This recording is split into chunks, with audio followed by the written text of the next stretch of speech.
ఆషాఢ మాసం సందర్భంగా మన కాసం ఫ్యాషన్స్ కిలో చీరలు కొనండి, అరకిలో చీరలు ఉచితంగా పొందండి.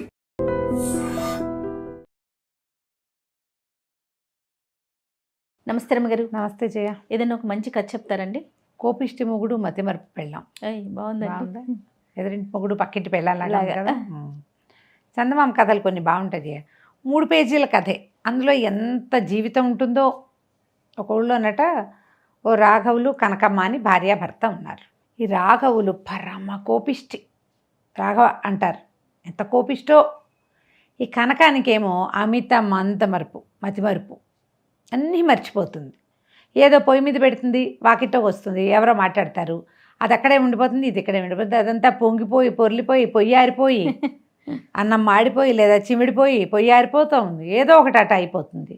మళ్ళీ పట్టుపట్టని చేయాలి కదా. ఆ కాలంలో ఏమిటి మనలాగా గ్యాస్ స్టవ్లు కాదు, పొయ్యి ఆరిపోతుంది. గ్యాస్ స్టవ్ అనుకో, గ్యాస్ ఆఫ్ అయిపోతే గ్యాస్ వేస్ట్ ప్రమాదం. రెండు కష్టాలు. అప్పటి కష్టాలు ఏంటంటే మళ్ళీ పొయ్యి ఎలుక్కోవాలి, మళ్ళీ వెలిగించాలి, మళ్ళీ నిప్పుకి పక్కింటికి వెళ్ళాలి. ఎప్పుడు ఇలాగే అయ్యేది. అతనేమో అన్నిటికీ విసుకుని తిట్టి నానా తిట్లు తిట్టిపోసేవాడు. చుట్టుపక్కల వాళ్ళకి భలే వినోదంగా ఉండేది వీళ్ళ సంగతి. ఆ అమ్మాయి 4 పనులు చేస్తే 3 మర్చిపోతుంది, లేదా 2 మర్చిపోతుంది. 3 బాగా చేసినారు, 4వది మర్చిపోతుంది.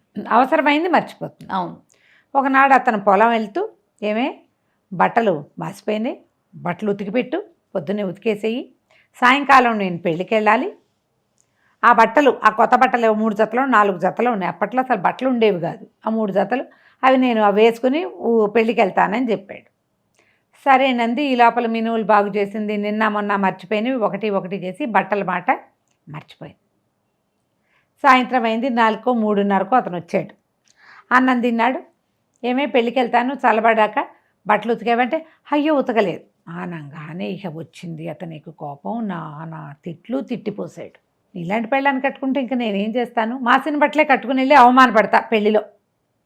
ఇప్పుడు మామూలు రోజువారీ నీరు కావి బట్టలు వేరు, బయటికి వేసుకెళ్ళడానికి ఒక 3 జతలో 2 జతలో ఉండుంటాయి. అవి ఒకసారి 2 సార్లు వాడాడు.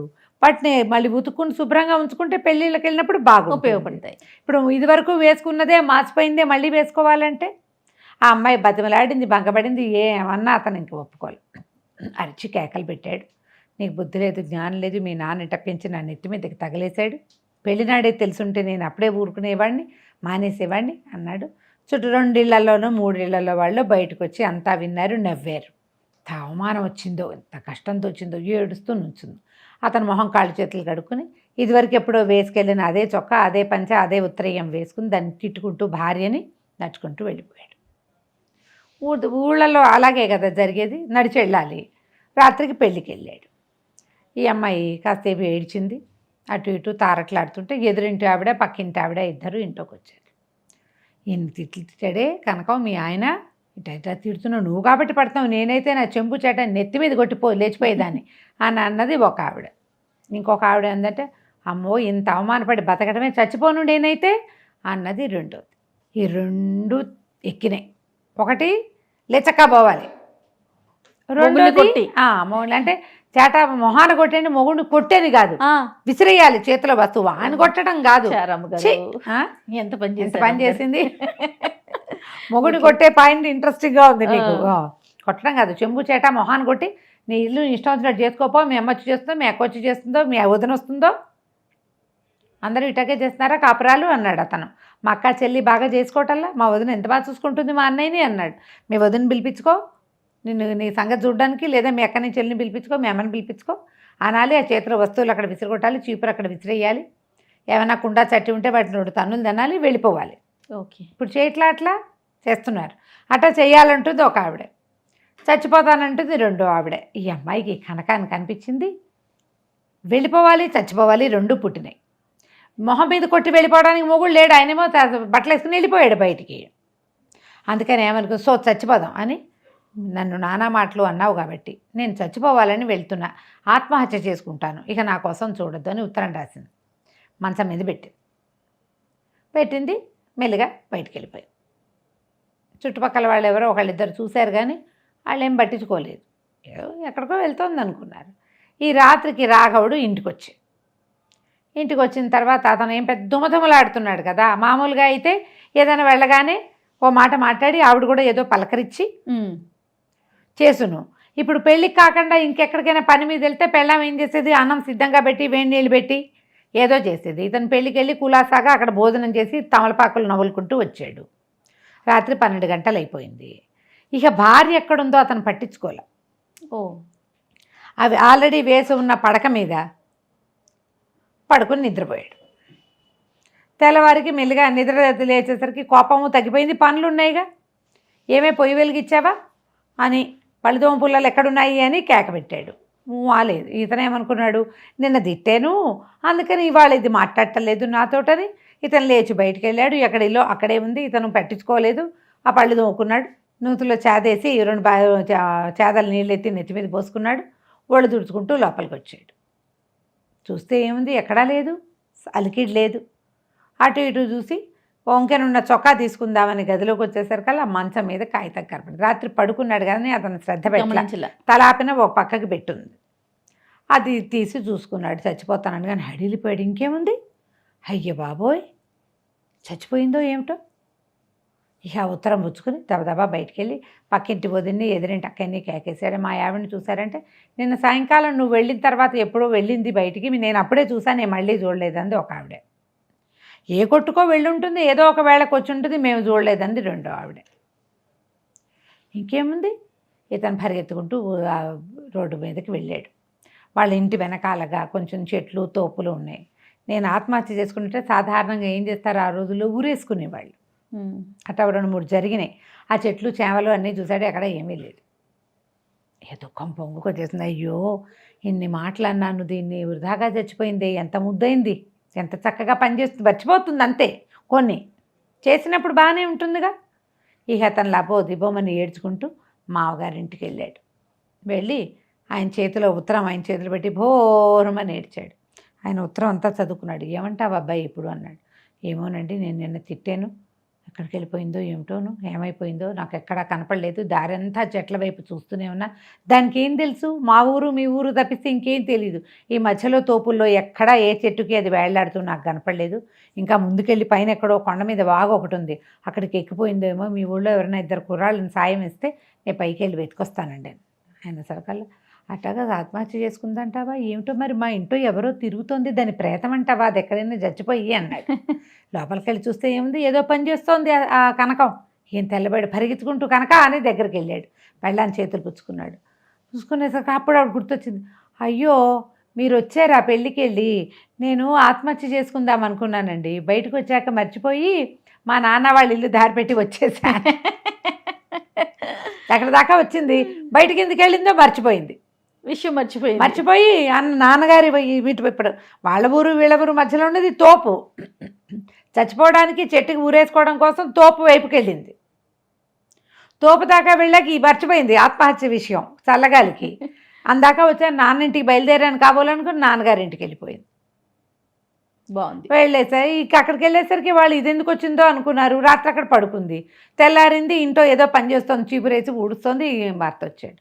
వాళ్ళ వల్ల ఆయన బాగా గట్టిగా ఏడ్చేశాడు. అతను, నన్ను క్షమించు, నా కోపం తెలుసు కానీ నీ చావుకి, నిన్ను చావు వైపు ప్రేరేపించేంత కోపం అని నాకు తెలీదు. నీ మతిమరుపు వల్ల ఇవాళ రక్షించబడ్డాం, లేకపోతే నేనున్న ఉద్రేకంలో నువ్వు ఏ చెట్టుకో వేలాడితే నీ బతుకు పోయేది, నా బతుకు అధ్వాన్నమైపోయేది. నేను కోపం తగ్గించుకుంటాను, నన్ను క్షమించు, ఇంకెప్పుడు నిన్ను కేకలేను, ఇంత పని మాత్రం చేయొద్దు అనేసరికల్లా అమ్మాయి కూడా నన్నే క్షమించండి, నేనే అన్ని మతిమరుపు, నాకు ముఖ్యమైన పనులు కూడా నేను మర్చిపోతున్నాను, మా నాన్న ఏదైనా ఆలోచన చెప్తే ఆ ప్రకారం చేసి మతిమరుపుని తగ్గించుకుంటాను, నన్ను క్షమించండి అన్నది. వాళ్ళ నాన్న లోపలికి వచ్చాడు. మొగుడు పెళ్ళ మాట్లాడుకుంటున్నారుగా, ఆయన యువత గుమ్మ వెనకాల ఉన్నాడు.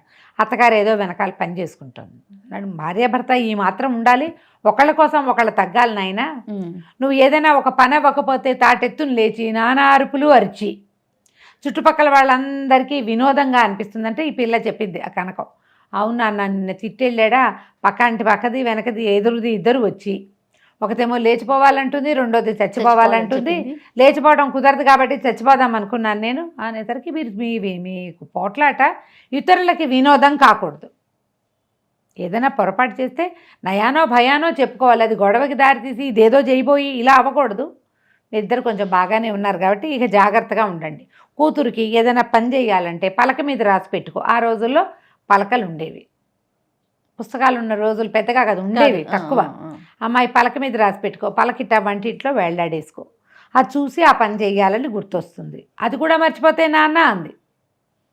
అది కూడా మర్చిపోతే అంటే కనపడే చోట ఒక పలక కాకుండా 3 పలకల మీద ఒకేసారి రాసుకో, మీ ఆయన చెప్పగానే 3 చోట్ల పెట్టు, ఎవరు గదిలోకి వెళ్ళినా కనపడుతుంది. అప్పుడు ఆ పని చేద్దు కానీ క్రమంగా నీకు జ్ఞాపక శక్తి పెరుగుతుందమ్మా అని చెప్పాడు. సరే, భార్య భర్త ఆ పూట భోజనం చేసి అత్తవారి నుంచి మళ్ళీ బయలుదేరి వెళ్ళారు. ఆ తర్వాత ఇంత గొడవలు జరగలేదు. ఇది చూడు ఎంత కామన్ ప్రాక్టీస్ చేయ. చాలా మంది ఫ్రిడ్జ్ దాకా వెళ్తారు, మర్చిపోతాం. కరివేపాకు, పచ్చిమిర్చి, కొత్తిమీర 3 ఏదో ఒకటి కావాలి, ఫ్రిడ్జ్లో నుంచి తీసుకోవాలి. ఫ్రిడ్జ్ దగ్గర నుంచి ఏం చేస్తున్నాను అని ఆలోచిస్తారు. అప్పుడు వెంటనే ఏం చెప్తారు, నాకు మతిమరుపు వచ్చేసింది, నేను అన్నీ మర్చిపోతున్నాను అంటారు. ఈ మర్చిపోతున్నాననే ఫీడింగ్ బ్రెయిన్కి ఇవ్వకూడదు. మర్చిపోవచ్చు అని అది ఒప్పుకుని మర్చిపోతానంటుంది. మీరు ఏదైనా మర్చిపోతే మళ్ళీ ఎక్కడి నుంచి బయలుదేరారు, ఏం పని చేస్తున్నారో అక్కడికి వెళ్ళండి, అప్పుడు మీకు గుర్తొస్తుంది.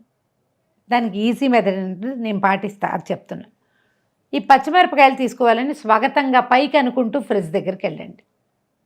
కూరలకు పచ్చిమిరపకాయలు లేవు తీసుకోవాలి అని మీరు అవుట్ సైడ్ టాక్ అంటే పైకి చెప్తే కనుక మర్చిపోకుండా ఉంటాం. బాగుంది. మెల్లిగా అలవాటు తప్పిపోతుంది. ఏదైనా ఆడవాళ్ళు మర్చిపోతే దాని మీద ధూమ్ధామ్ అని అరిచి తిట్టిపోసి వాళ్ళు అవమానపడేంత తిట్టద్దు మగవాళ్ళు. బాగుందిగా, సూపర్ ఉంది రమ్మగారు. కథ కంచికి మనం ఇంటికి. నమస్తే అండి. నమస్తే జీ. And for more videos, please subscribe to iDream. Please subscribe to iDream. Please subscribe iDream. And please subscribe to iDream. For more videos, subscribe to iDream. please like, share and subscribe to the channel. Congratulations, iDream. Subscribe to iDream. Subscribe to iDream. So subscribe to iDream Media. iDream की iDream team अंदर की huge congratulations. Please subscribe iDream Media. Please subscribe to iDream. Subscribe iDream. Please subscribe to iDream. iDream అంటే నా కళల channel subscribe చేసుకున్న నోరు తిరుగుతలేదు, మీరైతే గంట గుర్తు కొట్టండి. For more such videos, please subscribe to iDream. Subscribe to iDream. Please subscribe to iDream. Please subscribe iDream Media. Please do subscribe to iDream. Please subscribe to iDream Media. For best entertainment and information, please subscribe iDream. And don't forget to subscribe to iDream.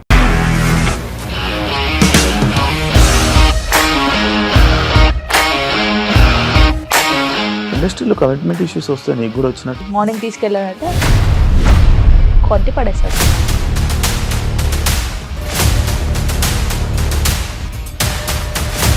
ఒక్కళ్ళు కూడా చూడలేదు ఈ cinema అని చెప్పడానికి కూడా చాలా ధైర్యం కావాలి. అది నిజం కదా, దాంట్లో ధైర్యం ఏంటి? ఇది నెక్స్ట్ డే ప్లేట్ మార్చేస్తే తప్పు కదా. As of now we're comfortable this అని నేను అనుకుంటున్నాను. రష్మిక గారిది మీది ఒకే ఊరు అంట కదా.